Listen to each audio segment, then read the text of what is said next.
સ્થાનિક સ્વરાજની ચૂંટણી બાદ વધુ એકવાર મળશે ભાજપ પાર્લામેન્ટરી બોર્ડની મહત્વપૂર્ણ બેઠક 6 મેથી 8 મે સુધી મુખ્યપ્રધાનના નિવાસ સ્થાને આ બેઠકનું આયોજન કરાયું છે। કોર્પોરેશન, નગરપાલિકા, જિલ્લા પંચાયત, તાલુકા પંચાયતના હોદ્દેદારના નામ આ બેઠકમાં નક્કી થવાના છે। મેયર, સ્ટેન્ડિંગ કમિટી ચેરમેનના નામ પણ આ જ બેઠકમાં નક્કી કરી દેવાશે। બેઠક પહેલા તમામ જિલ્લાઓમાં નિરીક્ષકો લેશે સેન્સ। 1 થી 3 મેના રોજ શહેર અને જિલ્લાઓમાં ભાજપના નિરીક્ષકો સેન્સ પ્રક્રિયા શરૂ કરશે। 15 કોર્પોરેશનમાં મેયરની પસંદગી માટે આ સેન્સ લેવામાં આવશે। જિલ્લા પંચાયત અને તાલુકા પંચાયત માટે પણ આગેવાનો સાથે થશે વાતચીત। નગરપાલિકાના પ્રમુખ, ઉપપ્રમુખ માટે પણ સેન્સ પ્રક્રિયા યોજવામાં આવશે। તો જિલ્લા પંચાયત, નગરપાલિકા, તાલુકા પંચાયતના હોદ્દેદારો કોણ બનશે અને ખાસ તો જે નવી કોર્પોરેશન છે તેમાં પહેલા મેયર કોને બનાવાશે, આ તમામ મુદ્દે મંથન માટે વધુ એક વખત ભાજપ પાર્લામેન્ટરી બોર્ડની બેઠક મળવા જઈ રહી છે। 6 થી 8 મે સુધી મુખ્યપ્રધાનના નિવાસ સ્થાને આ બેઠક યોજવામાં આવશે।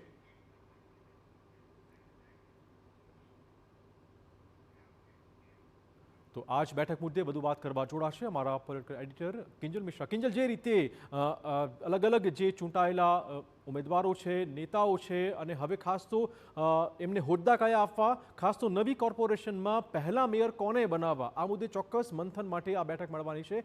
કેટલી બધી મહત્વપૂર્ણ બેઠક હોઈ શકે છે?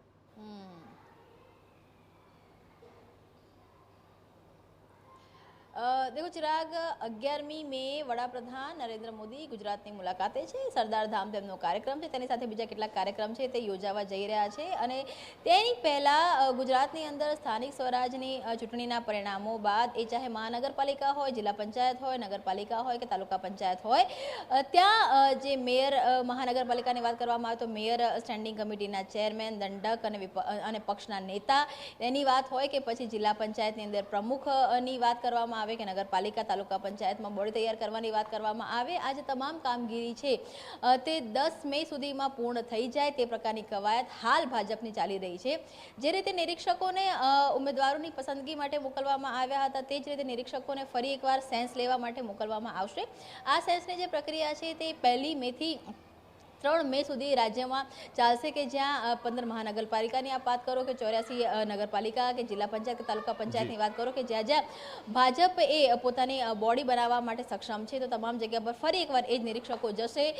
જાતિગત સમીકરણો, અનામતનો મુદ્દો, તેની સાથે જ જે પ્રભાવશાળી ચહેરા છે તો તેની એક પેનલ છે તે પેનલ તૈયાર કરવામાં આવશે અને 6ની વાત કરવામાં આવે 6 મેથી 8 મે પાર્લામેન્ટરી બોર્ડની અંદર નિરીક્ષકો અને પાર્લામેન્ટરી બોર્ડના જે પદાધિકારીઓ છે તેની સીએમ નિવાસ સ્થાને બેઠક છે તે મળશે અને એવું માનવામાં આવી રહ્યું છે કે એક સાથે 9 કે 10 મે એ તમામ જે મહાનગરપાલિકાઓ છે ત્યાં મેયર અને સ્ટેન્ડિંગ કમિટીના ચેરમેન અને તેની સાથે જ પક્ષના નેતા અને દંડક માટેના જે નામ છે તેથી નિરીક્ષકો સીલબંધ કવરમાં લઈ જશે અને જે કવર છે તે ઓપન કરવામાં આવશે। ચિરાગ, પહેલી વખત એવું બન્યું છે કે જે 15 મહાનગરપાલિકાઓ એટલે કે જે નવી નગરપાલિકાઓથી જે મહાનગરપાલિકાઓ થઈ તે પણ, તેની સાથે જે મહાનગરપાલિકાઓ અસ્તિત્વમાં હતી તે પણ, ત્યાં વોટ શેર પણ ભાજપનો વધ્યો છે અને તેની સાથે જ ભાજપ એ પોતાની બોડી બનાવી શકે તે પ્રકારની પરિસ્થિતિમાં છે। અત્યાર સુધીનો હાઈએસ્ટ સ્ટ્રાઇક રેટ આ વખતે ભાજપનો રહ્યો છે અને જ્યારે 11મી મે વડાપ્રધાન પોતે ગુજરાતની મુલાકાતે આવી રહ્યા છે તેની પહેલા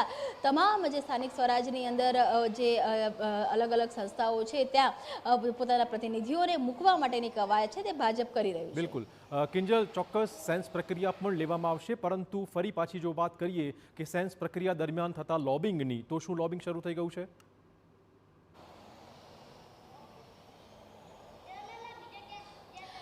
દેખો ચિરાગ, જે પ્રકારનું લોબિંગ ઉમેદવારોની પસંદગીમાં થતું હોય છે તે તેના કરતાં ઓછા પ્રમાણમાં, કેમ કે ક્રાઇટેરિયા હોય છે તે ઘટી જતો હોય છે, નક્કી કરેલા જે ઉમેદવારો હોય છે તેમાંથી રહેવાનું હોય છે। ધારો કે અમદાવાદની વાત કરવામાં આવે તો ચોક્કસ એવું હોય છે કે પૂર્વમાંથી જો મેયર બનતા હોય છે તો પશ્ચિમમાંથી સ્ટેન્ડિંગ કમિટીના ચેરમેન બનતા હોય છે, જો ઓબીસી કમ્યુનિટીના મેયર બનતા હોય છે તો પછી ઓપન કાસ્ટમાંથી જે સ્ટેન્ડિંગ કમિટીના ચેરમેન બનતા હોય છે। એટલે લોબિંગ તો ચોક્કસ થતું હોય છે, પરંતુ તેનો જે પ્રમાણ હોય છે, રેશિયો હોય છે તે ઘટી જતો હોય છે, કેમ કે જે ઉમેદવારો જીત્યા છે અને તેમાં જાતિગત સમીકરણ ઘણી બધી જગ્યા પર આપ જુઓ કે મહાનગરપાલિકામાં રોસ્ટર ફરતું હોય છે, મહાનગરપાલિકાઓ, જિલ્લા પંચાયતો, તાલુકા પંચાયતો ત્યાં રોસ્ટર ફરતું હોય છે, રોસ્ટર પ્રમાણે નક્કી થતું હોય છે કે આ વખતના જે મેયર છે તે ઓપન કેટેગરીના છે કે આ વખતે મેયર પદ છે તે રિઝર્વેશનમાં જઈ રહ્યું છે, આ વખતનું જે મેયર પદ છે તે મહિલામાં જઈ રહ્યું છે. તો આ જે તમામ બાબતો છે તે પણ ધ્યાનમાં રાખવામાં આવતી હોય છે, એટલે લોબિંગ થતું હોય છે, પરંતુ એનું પ્રમાણ છે તે ઉમેદવારોની પસંદગી કરતાં ઘટી જતું હોય છે. ધન્યવાદ કિંજલ તમામ જાણકારી બદલ. તો લગભગ નરેન્દ્ર મોદી ગુજરાતનો પ્રવાસ ખેડે તે પહેલા લગભગ નામો ફાઇનલ કરવાની કવાયત ભાજપમાં હવે તેજ થઈ ગઈ છે.